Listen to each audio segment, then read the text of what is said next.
আজি মই আপোনালোকৰ ওচৰলৈ অসমৰ লগতে দেশ বিদেশৰ বিভিন্ন ধৰণৰ খবৰ লৈ আহিছো। খবৰকেইটা খুবেই গুৰুত্বপূৰ্ণ, গতিকে ভিডিঅ'টো অলপো স্কিপ নকৰাকৈ শেষলৈ চাই যাব। নিতৌ এনেধৰণৰ খবৰ পাই থাকিবলৈ আমাৰ চেনেলটো ছাবস্ক্ৰাইব কৰি ৰাখিব আৰু এটা কৰি লাইক কৰি আমাক উৎসাহিত কৰিব। আহক এতিয়া আমি ভিডিঅ'টো আৰম্ভ কৰোঁ। এটা বিগ ব্ৰেকিং নিউজ। পদপথৰ ব্যৱসায়ী আৰু আত্মসহায়ক গোটৰ মহিলাসকলৰ বাবে আহি গ'ল ভাল খবৰ। 10,000 টকা লাভ কৰাৰ পিছতে এইবাৰ পাব নতুন সুবিধা। হয় দৰ্শকসকল, পদপথৰ ব্যৱসায়ী আৰু আত্মসহায়ক গোটৰ মহিলাসকলৰ বাবে আহি গ'ল ভাল খবৰ। প্ৰতিগৰাকী মহিলা 10,000 টকা লাভ কৰাৰ পিছতে এইবাৰ চৰকাৰে দিব নতুন সুবিধা। গুৱাহাটীত নতুন ব্ৰেণ্ডিং জ'ন সৃষ্টি কৰাৰ বাবে পৌৰ নিগমক দিয়া হৈছে নিৰ্দেশ। ব্ৰেণ্ডিং জ'নসমূহত মহিলাসকলক ব্যৱসায়ৰ বাবে দিয়া হ'ব নতুন সুবিধা। বৰ্তমান থকা ব্ৰেণ্ডিং জ'নত সন্দেহজনক লোকক খেদি পঠোৱা হ'ব গুৱাহাটীৰ পৰা। তাৰ ঠাইত আত্মসহায়ক গোটৰ মহিলাসকলক দিয়া হ'ব নতুন সুবিধা আৰু ইয়াৰ দ্বাৰা মহিলাসকলে লাভ কৰিব লাখপতি হোৱাৰ সুবিধা। আজি মই পৰৱৰ্তী খবৰটি খুবেই গুৰুত্বপূৰ্ণ, এটা বিগ ব্ৰেকিং নিউজ। হাতত মাত্ৰ 6 দিন বাকী আছে। ৰাজ্যৰ সকলো মহিলাৰ বাবে আহিব ভাল খবৰ। ঘৰে ঘৰে গৈ চৰকাৰে দিব ধন। হয় দৰ্শকসকল, শীঘ্ৰেই ৰাজ্যৰ সকলো মহিলাৰ বাবে আহিব ভাল খবৰ। এই আঁচনিৰ বাবে ঘৰে ঘৰে গৈ মহিলাসকলক বাছনি কৰি চৰকাৰে দিব ধন আৰু ইয়াৰ আগতে ঘৰে ঘৰে গৈ চৰকাৰে কৰিব ছাৰ্ভে। ৰাজ্যৰ 40 লাখ পৰিয়ালে লাভ কৰিব এই আঁচনিৰ সুবিধা। এইবাৰ ৰাজ্যৰ প্ৰত্যেক ঘৰ মানুহৰ ঘৰে ঘৰে গৈ ছাৰ্ভে কৰি দিয়া হ'ব এই আঁচনিৰ সুবিধা আৰু লগতে অৰুণোদয়ৰ বাবে শীঘ্ৰেই মুকলি কৰা হ'ব নতুনকৈ পৰ্টেল। ৰাজ্যৰ মহিলাসকলে সকলো ধৰণৰ অভাৱ অভিযোগ দিব পাৰিব এই পৰ্টেলত আৰু এই অভাৱ অভিযোগৰ ভিত্তিত পৰৱৰ্তী সময়ত মুখ্যমন্ত্ৰীয়ে সকলোৰে আশা পূৰণ কৰিব। আজি এইদৰে মুখ্যমন্ত্ৰী ডক্টৰ হিমন্ত বিশ্ব শৰ্মা ডাঙৰ ঘোষণা কৰিছে। আজি মই পৰৱৰ্তী খবৰটি খুবেই গুৰুত্বপূৰ্ণ, এটা বিগ ব্ৰেকিং নিউজ। মাজত মাত্ৰ আৰু এসপ্তাহ বাকী আছে। লাখ লাখ মহিলাৰ একাউণ্টত সোমাব ধন। ঘৰতে বহি অৰুণোদয় আঁচনিত কেনেকৈ ভৰাব নাম? আপুনি পূৰ্বতে পাই থকা অৰুণোদয় আঁচনি হঠাৎ বন্ধ হৈছে নেকি? তেন্তে চিন্তাৰ কোনো কাৰণ নাই। অৰুণোদয়ৰ তালিকাৰ পৰা আপোনাৰ নাম কৰ্তন হৈছে নেকি? অৰুণোদয়ৰ তালিকাৰ পৰা নাম কৰ্তন হোৱা প্ৰতিগৰাকী মহিলাই লাভ কৰিব অৰুণোদয় আঁচনি আৰু ইয়াৰ বাবে প্ৰপত্ৰ পূৰণ কৰি পোনপটীয়াকৈ ASLRMত পঠিয়াই দিয়ক।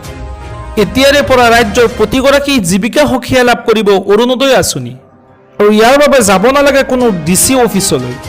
আপুনি প্ৰপত্ৰ পূৰণ কৰি ASLRMত পঠোৱাৰ লগে লগে পোনপটীয়াকৈ লাভ কৰিব অৰুণোদয় আঁচনি। অৰুণোদয় আঁচনিৰ অধীনত 1250 টকা প্ৰতিগৰাকী মহিলাই লাভ কৰিব আৰু লগতে গেছ কিনিলে 250 টকা ছাবচিডি পাব। আপুনি আপোনাৰ গাঁৱৰ পঞ্চায়ত কাৰ্যালয়ৰ পৰা সংগ্ৰহ কৰিব অৰুণোদয়ৰ প্ৰপত্ৰ। পুনৰ অসমত নতুনকৈ 35 লাখ মহিলাই লাভ কৰিব অৰুণোদয় আঁচনি। ৰাজ্যবাসীলৈ মুখ্যমন্ত্ৰী ডক্টৰ হিমন্ত বিশ্ব শৰ্মাৰ ডাঙৰ ঘোষণা। এটা বিগ ব্ৰেকিং নিউজ। এতিয়াৰে পৰা ডাইৰেক্ট কানেক্ট কৰিব পাৰিব মুখ্যমন্ত্ৰীক। আপোনাৰ যিকোনো সমস্যা দুৰ্নীতি গোচৰ দিবলৈ আহি গ'ল কেইবাটাও হেণ্ডেল। লগে লগে হ'ব একশ্যন। হয় দৰ্শকসকল, এতিয়াৰে পৰা আপোনাৰ চিন্তাৰ কোনো কাৰণ নাই।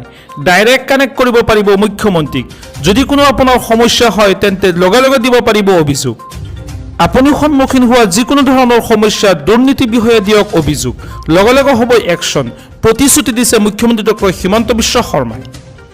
যিকোনো দুৰ্নীতি গোচৰ এতিয়াৰ পৰা পোনপটীয়াকৈ মুখ্যমন্ত্ৰীক দিব পাৰিব আপুনি। চৰকাৰী কাৰ্যালয়ত যদি আপোনাৰ কাম কৰা নাই, পোনপটীয়াকৈ মুখ্যমন্ত্ৰী ডক্টৰ হিমন্ত বিশ্ব শৰ্মাক জনাব পাৰিব। আনহাতে কোনো সমস্যাৰ সমাধান বিচাৰিও পোনপটীয়াকৈ যোগাযোগ কৰিব পাৰিব মুখ্যমন্ত্ৰীৰ সৈতে।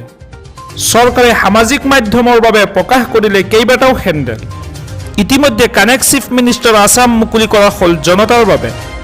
আপোনাৰ যিকোনো সমস্যাৰ বাবে ফেচবুক অথবা ইনষ্টাগ্ৰামৰ জৰিয়তে পোনপটীয়াকৈ এই কথা জনাব পাৰিব মুখ্যমন্ত্ৰী। আনকি ইমেইলৰ জৰিয়তেও সকলো কথা জনাব পাৰিব মুখ্যমন্ত্ৰী ডক্টৰ হিমন্ত বিশ্ব শৰ্মাক। সকলে ধন পাই আছে, তেওঁলোকৰ কাৰণে আমি কিবা এটা আৰু নতুন ঘোষণা কৰাৰ কথা মই বহুদিন আগতেই কৈছিলোঁ। গতিকে 1 জানুৱাৰীত সেই বিষয়ে উল্লেখ কৰোঁ। 1 জানুৱাৰীত আমি অৰুণোদয় আঁচনিত যিসকলে ধন পাই আছে, তেওঁলোকৰ কাৰণে আমি কিবা এটা আৰু নতুন ঘোষণা কৰাৰ কথা মই বহুদিন আগতেই কৈছিলোঁ। গতিকে 1 জানুৱাৰীত সেই বিষয়ে উল্লেখ কৰোঁ। 1 জানুৱাৰীত 7 কনষ্টিটুৱেঞ্চিত এই আঁচনি ধন বিতৰণ কৰিলোঁ আৰু জানুৱাৰী মাহৰ ভিতৰত আমি সকলোকে এই আঁচনিৰ ধন দিয়াৰ বাবে চেষ্টা কৰিম। মুখ্যমন্ত্ৰীৰ মহিলা উদ্যমিতা অভিযানৰ পুঁজি বিতৰণ হ'ল। অসমত আমি প্ৰায় 57 কনষ্টিটুৱেঞ্চিত এই আঁচনিৰ ধন বিতৰণ কৰিলোঁ আৰু জানুৱাৰী মাহৰ ভিতৰত আমি সকলোকে এই আঁচনিৰ ধন দিয়াৰ বাবে চেষ্টা কৰিম।